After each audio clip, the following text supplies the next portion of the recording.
श्री राम, जय मां भारती, वंदे मातरम। आप सब साथियों को आज एलएलबी एग्जाम के 5 टिप्स बताता हूं जो मैंने खुद ने यूज यानी कि उसको फॉलो किया था। 5 टिप्स जो एलएलबी क्लियर करने के यानी कि पास करने के और बेहतरीन नंबरों के साथ क्लियर करने के मैं आपको टिप्स बता रहा हूं। तो उम्मीद करूंगा कि आप सब साथी इसको कंप्लीट वीडियो देखना। ऐसा नहीं है कि स्पीड इसको आगे पीछे कर लो, ऐसा मत करना।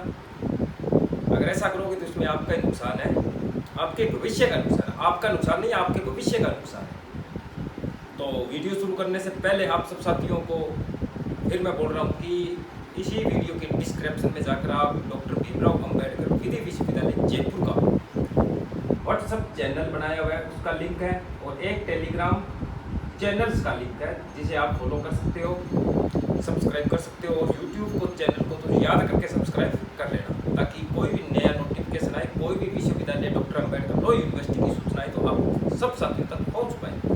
और बेल आइकन दबाकर आप जरूर कर लेना, ताकि कोई नया नोटिफिकेशन हो तो आप तक पहुंचे। ऐसा ना हो कि बहुत से स्टूडेंट्स के पास सूचना नहीं पहुंची थी कि फॉर्म कब भरे जा रहे थे, ट्वेल्थ का रिजल्ट कब आया था, मुख्य रिजल्ट कब आया था।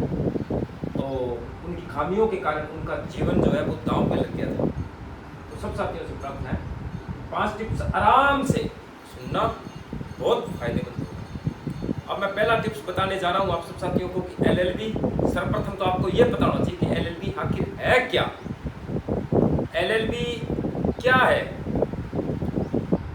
एलएलबी आपके जीवन को एक दिशा देने, आपके जीवन को सामाजिक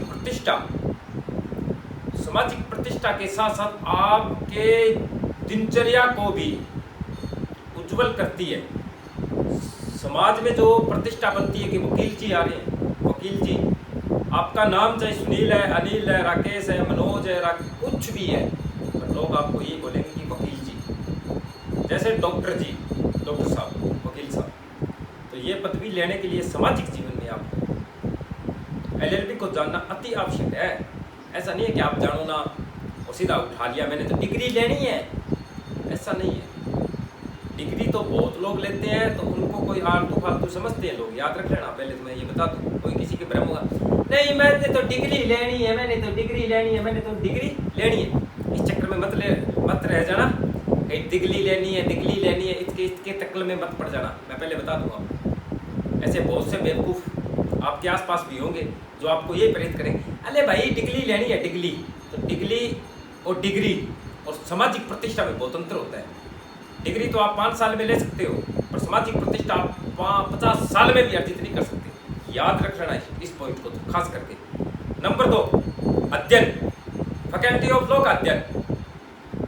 जो किताबों में लिखा है वह यही अध्ययन नहीं है, उससे भारी अध्ययन भी है। किताबों में तो ये लिखा है कि कोई भी एफआईआर दर्ज होती है तो उसकी प्रमाणित जो प्रतिलिपि है प्रथम रिपोर्ट की, वो आपको 1 सप्ताह में मिलेगी। किताबों में तो ये लिखा हुआ है रूलिंग्स के अकॉर्डिंग कि आपको 1 सप्ताह तक प्राप्त करवाई जा सकती है आपके अधिवक्ता को, आपके मौजूद अधिवक्ता को, जबकि ऐसा रियल में नहीं होता। आज एफआईआर दर्ज हुई है, कल कोर्ट गई और कल या प्रार्थना पत्र लगाकर कॉपी प्रतिलिपि का और प्राप्त कर सकते हो। तो किताबी दुनिया से भी बाहर जीने की कला सीख लो। किताबों में ये कहीं भी नहीं लिखा हुआ कि आप किसी से 20,000 50,000 रुपये वकालत के नाम के ले लो। तो क्या नहीं लेते क्या लोग? तो सबसे मैं प्रार्थना करूँगा कि जो किताबों में लिखा है वो किताबी कीड़े मत बनना, क्योंकि किताब से जो बाहर होता है जीवन वही होता है। जो कलात्मक, अध्यात्मक और तथ्यात्मक जो चीज़ें होती है वह किताब से बाहर होती है।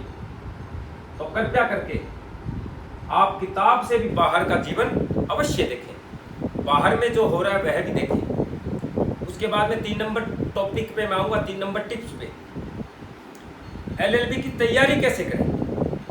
अब कई बंदे बुक्स उठा लेते हैं, बैठे रहते हैं दिन रात। घर वाले आते हैं, गेट से देखते हैं, ला मेरा बेटा तो कलेक्टर बनने की तैयारी कर रहा है, मेरा बेटा तो न्यायाधीश बनेगा सीधा ही। अब बेटे को जो रट्टा है उसमें वही रट्टा मारे जा रहा है रट्टा। प्रश्न था हिंदू विवाह विच्छेद के ठोस कारण बताइए।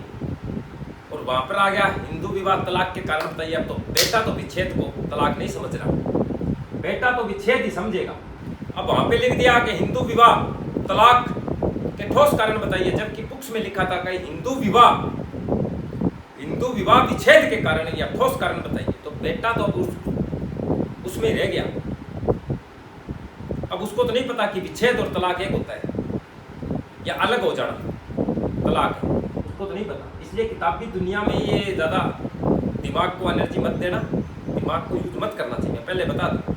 क्योंकि जब तक आप में खुद में ताकत नहीं है किसी चीज़ का विश्लेषण करने की, तो वकील तो दूर की बात है, वकील के चैम्बर तक जाने का आपका यानी कि हम मेरा मान लो हमारा सामर्थ्य नहीं है।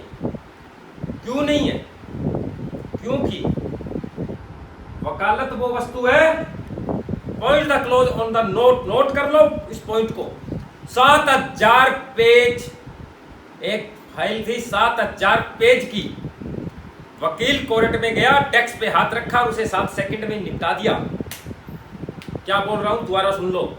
7000 पेज की कोई फाइल थी, वकील गया कोर्ट में, डेस्क पे हाथ रखा और 7 सेकंड में उस 7000 पेज को वक्ता बोलने के माध्यम से, वाक्य के माध्यम से स्पष्ट करके रख दिया।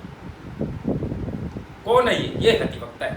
अब 7000 पेज को 7 सेकंड में बोलने का जिसके पास हुनर होता है, वही सर्वश्रेष्ठ महाधिवक्ता बनने के योग्य है। जिसको ये नहीं पता विच्छेद और तलाक में क्या अंतर होता है, वो यानी कि एग्जाम में ये क्वेश्चन आया कि हिंदू विवाह तलाक के ठोस कारण बताइए।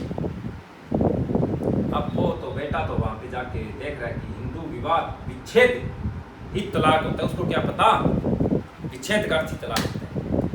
तो कृपया करके बाहर का ज्ञान भी अति आवश्यक है। नंबर 4, एग्जाम में कैसे लिखना चाहिए। अब सुन लो इस पॉइंट को ध्यान से। पेपर था, पेपर में प्रश्न आया इंडियन पैनल कोड 354 का व्याख्यान करो। अब इंटेलिजेंट किताबी कीड़ा लिखने लगा 354 महिला की लज्जा भंग होती है। 354 में महिला को छेड़छाड़ कर दी, किसी ने महिला को टेक्स्ट मैसेज डाल दिया, ये डाल दिया, वो कर दिया, महिला को देखा उसने आंख मार दी। इस तरीके का लिखे जा रहे हैं किताबी कीड़ा। अब बार अध्यात्म का ज्ञान लेने वाला व्यक्ति पेपर में कैसे लिखेगा वो भी सुन लो। किसी पुरुष के द्वारा किसी स्त्री की ऐसी परिस्थितियों में लज्जा भंग करने का प्रयास किया गया, जो चाहे तथ्यात्मक हो, अध्यात्मक हो या मौखिक रूप से हो, चाहे दृश्य रूपांतरण हो, कमेंट हो, तो आप सोच लो कि कौन सा सही है। इसमें फिर सजा का प्रावधान दिया गया, इसमें कड़ी से वो किताबी कड़ा, इसमें कड़ी से कड़ी सजा का प्रावधान किया गया है, जो सजा 5 वर्ष से लेकर आजीवन कारावास तक की। किताबी कीड़ा तो ये लिखेगा। जबकि अध्यात्म जो बाहर का सामाजिक ज्ञान लेने वाला व्यक्ति क्या लिखेगा कि किसी महिला के साथ उसके शारीरिक शोषण को लेकर अगर कोई भी किसी भी प्रकार से उसके मानसिक रूप से भी उसको अगर प्रताड़ना की गई है, तो ऐसा मामला अगर सूचीबद्ध पाया जाता है तो उसमें न्यायिक सजा 5 वर्ष के साथ साथ जुर्माना अर्थदंड भी लगा सकती है। यह अर्थदंड जिस महिला ने मुकदमा करवाया उस महिला को प्रोत्साहित के रूप में दिया जाएगा। अभी जो नए वकील बने हैं, जो मेरे साथ के बैच के विद्यार्थी थे, उनमें से बहुत से विद्यार्थियों के साथ मेरी बात भी हो जाती है। तो एक विद्यार्थी ने तो बोला, अरे भैया आपके तो सेशन कोर्ट है सिर्फ गंगानगर में। उनका धन्य हो प्रभु, धन्य हो, आपके तो सेशन कोर्ट है। मैंने कहा अच्छा, हमारे एसीजीएम तो होती नहीं है, जेएम होती है। मैंने कहा अच्छा जी, जेएम होती है, ठीक है। एडीजे कि ये नहीं होती, जिले में नहीं होती। अब सोचिए, सपोज दैट ऐसा वकील बनना है क्या आपको। और 5वां पॉइंट, 5वां नोट कर लेना, जब तक आप किसी मुकदमे का उदाहरण, एक तो एलएलबी के पेपर में आपने उदाहरण नहीं दिया, आपने कोई केस नहीं लिखा, तो आप नंबर की कल्पना मत करना, मैं पहले बता देता हूँ। IPC 34 क्या था, इसका उदाहरण के कै ने खै को बोला कि गै की हत्या कर दे, खै ने जाके गै की हत्या कर दी। इसमें कै जो है वह क्या है, षड्यंत्रकारी है।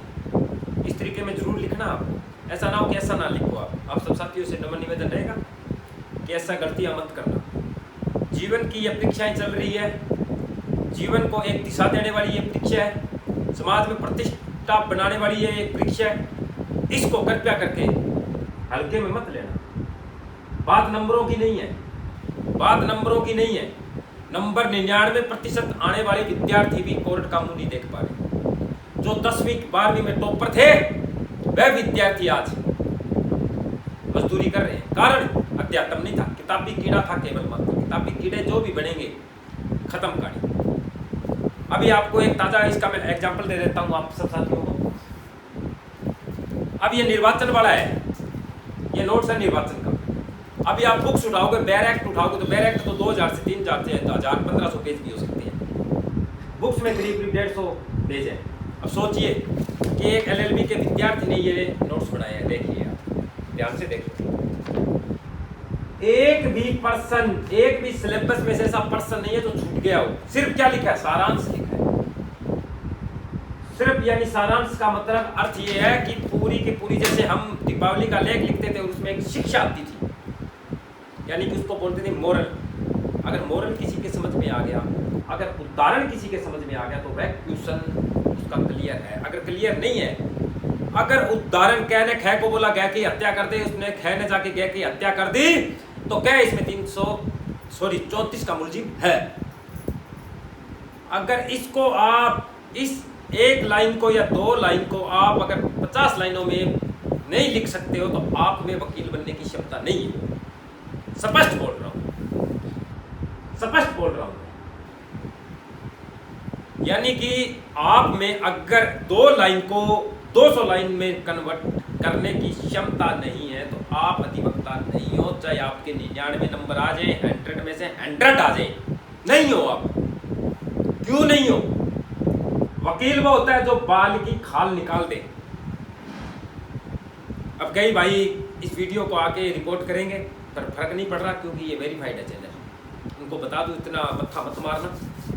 और अगर रिपोर्ट वायदे में हो भी गई तो चैनल दूसरा बना लूँगा, मेरे को वो कोई भय नहीं है। क्योंकि हमारे में अगर काबिलियत है तो बहुत कुछ हो सकता है। अब कुछ विद्यार्थी वो नोट्स देते हैं, वो गैस पेपर देते हैं, वो ये करते हैं, वो करते हैं, वो करते हैं, तो उनको मैं बता दूं खच्चर और घोड़ा दिखने में एक जैसा होता है, पर उनकी काबिलियत अलग अलग होती है। जो मेरे संपर्क में यहाँ पे जुड़ा हुआ है वो सब के सब मजबूत स्तंभ हैं। मैं गारंटी दे रहा हूँ यहाँ मंच के माध्यम से। आप LLB की किताब है जो, उसका सारांश पढ़ लें। मैं नोट्स लेने की बात नहीं करूँगा, किसी को नहीं करूँगा। मैं किसी के जीवन को दिशा नहीं दे सकता। मैं केवल अपना मित्र, अपने भाई बंधु समझकर, अपनी बहनें समझकर, अपनी माताएं समझकर उनको केवल मेरे वाक्य रख सकता हूँ। कोई अगर असंतुष्ट है, अगर कोई संतुष्ट है, असंतुष्ट है तो उसका जीवन उस पर डिपेंड करता है। अगर कोई संतुष्ट है तो उसका जीवन उस पर डिपेंड करता है। मैं किसी को बाध्य नहीं करता। मैं शॉर्टकट शब्द में ये बता दूं कि जो 5 टिप्स दिए गए हैं आपको, LLB में परीक्षा कैसे लिखी जाती है, परीक्षा में आप क्वेश्चन कैसे लिखोगे, एग्जाम्पल जरूर देना, उसमें उदाहरण यानी केस जरूर लिखना। IPC की धारा क्या है, प्रावधान क्या है उसका, वो भी अति आवश्यक है। सेक्शन 302 में क्या प्रावधान है? सेक्शन 302 में आजीवन से लेकर मृत्युदंड एवं अर्थदंड तक का प्रावधान है। तो ये लिखना है वह कायदा, ऐसा नहीं है जी वो जा रहा था उसने कत्ल कर दिया जी, रात को कोई हुआ नहीं था, ये नहीं था, ऐसे नहीं। उसको पूरा लिखना, उसको पूरा लिखना।